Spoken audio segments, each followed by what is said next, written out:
Ser um artista freelancer é estar em completa luta contra a autossabotagem e a síndrome do impostor. E às vezes a gente acha que a gente não consegue dar conta de uma demanda ou que a gente não é capaz de atender os nossos clientes, que nunca vai dar tempo de entregar ilustrações ou que o cliente vai odiar a nossa arte no final. E eu queria falar um pouco sobre essa questão de síndrome do impostor com vocês, enquanto eu conto e mostro um pouco sobre como foi fazer uma arte para algumas paredes de um box de um distribuidor lá do Ceasa de São Paulo. Uma ilustração que demorou bastante tempo e que ficou com uma medida de mais ou menos 14 metros na aplicação final. Se fosse a Alice de alguns anos atrás, talvez uns 6, 7 anos atrás, ela provavelmente iria surtar em receber uma proposta como essa e acharia que não ia dar para fazer, ia ser impossível entregar uma ilustração tão grande que precisaria ser em vetor. Então é um processo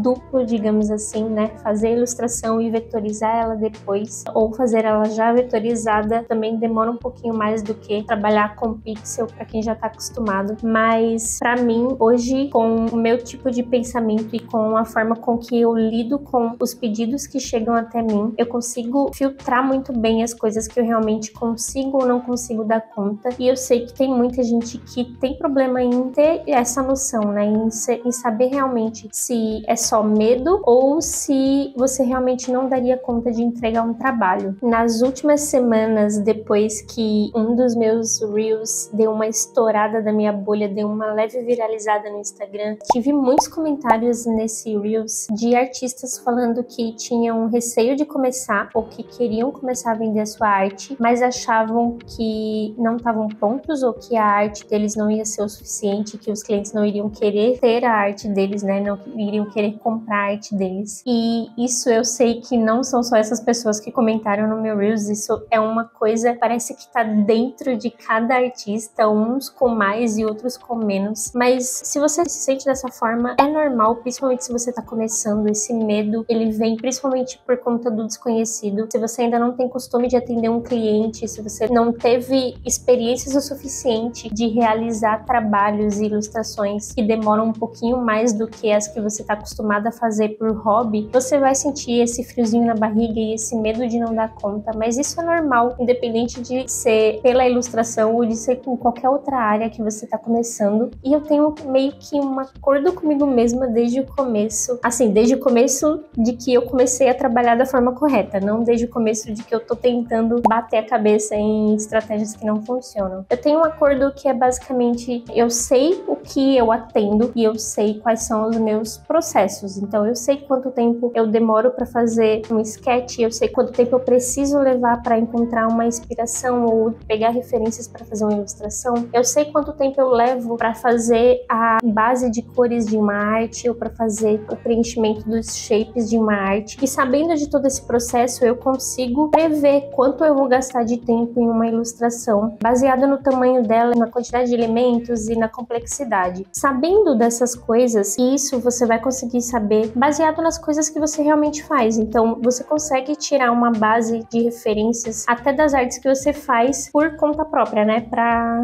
preencher portfólio ou que você faz só por hobbies mesmo. Você não precisa tirar essa base de uma experiência que foi feita para um cliente. Mas tendo essa base, você consegue prever quanto tempo você vai gastar numa ilustração. E tendo essa previsão de tempo, você consegue passar um orçamento muito mais fácil para o cliente e também consegue passar um prazo que você sabe que você vai estar hábil a atender, que você não vai dar uma mancada com o cliente de acabar atrasando uma entrega, por exemplo. Então eu acho que se autoconhecer e conhecer o seu próprio processo de ilustração é uma das principais coisas que você precisa ter em mente para conseguir perder um pouco esse medo de dar conta de um projeto, de dar conta de uma demanda. E isso você vai aplicar em literalmente todas as artes que você for fazer para um cliente, independente se é uma arte, se é um projeto pequeno ou se é um projeto de alguns metros de distância, digamos assim, como foi esse meu caso. E essa questão de ter esse prazo e ter essa base de prazo, ela ajuda bastante a organizar o processo do projeto, sabe? Organizar quanto tempo você pode levar gastando, procurando referências, quanto tempo você realmente pode levar fazendo os sketches. Então, quantos sketches você consegue colocar naquela quantidade de tempo tempo, né? Quantas opções de arte você consegue criar para poder mostrar para o cliente qual linha ele vai querer seguir, e assim sucessivamente. Você consegue ter uma noção de quantos dias você vai precisar para poder fazer a finalização, fazer a vetorização quando necessário. E isso me ajuda muito a não ter esse medo de pegar uma demanda grande. Eu já peguei projetos, por exemplo, de livros infantis que eu já tive que fazer mais de 100 ilustrações. É muita ilustração, e isso não foi tipo em um ano, foram em algumas semanas, não foi um projeto tão demorado assim para se fazer, para se finalizar. E eu só tinha essa consciência de que, assim, dá para fazer porque eu tinha uma média de quantas ilustrações, de qual é a complexidade das ilustrações eu conseguiria fazer dentro de um dia, por exemplo, dentro de algumas horas, quantas eu conseguiria fazer. Então, se por alguma questão você tá sentindo essa síndrome do impostor aí, de não querer pegar um projeto que acha que não vai dar conta, para um pouco e olha como que funciona o seu processo de criação. Quanto tempo você demora para criar uma ilustração que você faz só para o seu portfólio, por exemplo, sem ser necessariamente para um cliente? Você já tem as etapas do seu processo definidas? Porque eu tenho certeza que se fosse para eu fazer essa ilustração da Caxiense, que foi esse cliente dos 14 metros de ilustração, eu com certeza não conseguiria entregar ela a tempo e não conseguiria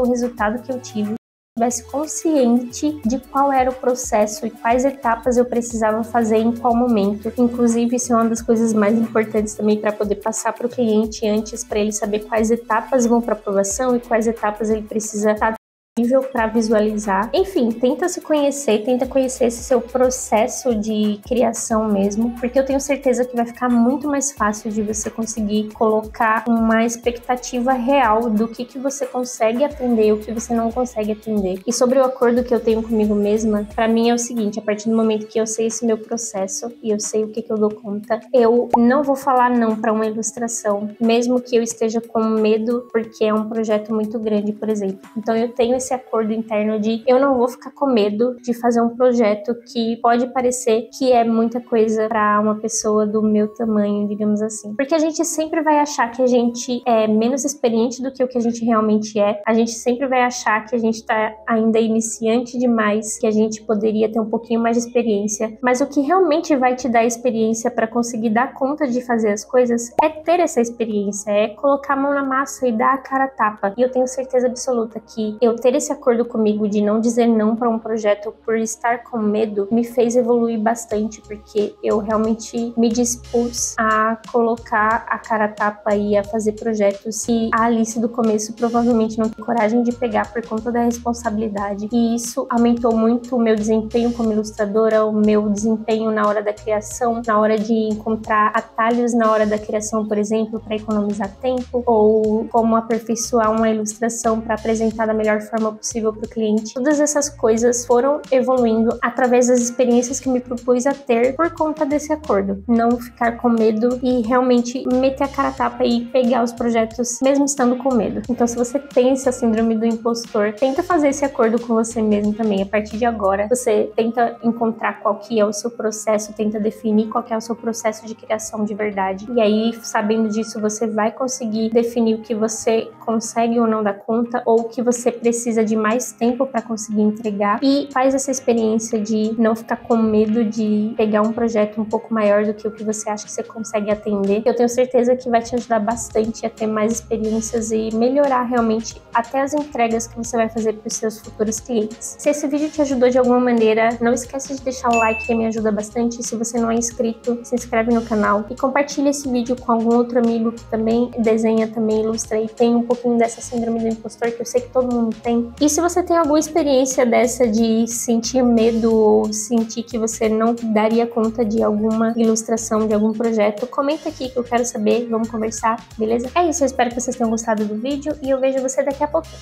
Tchau, tchau!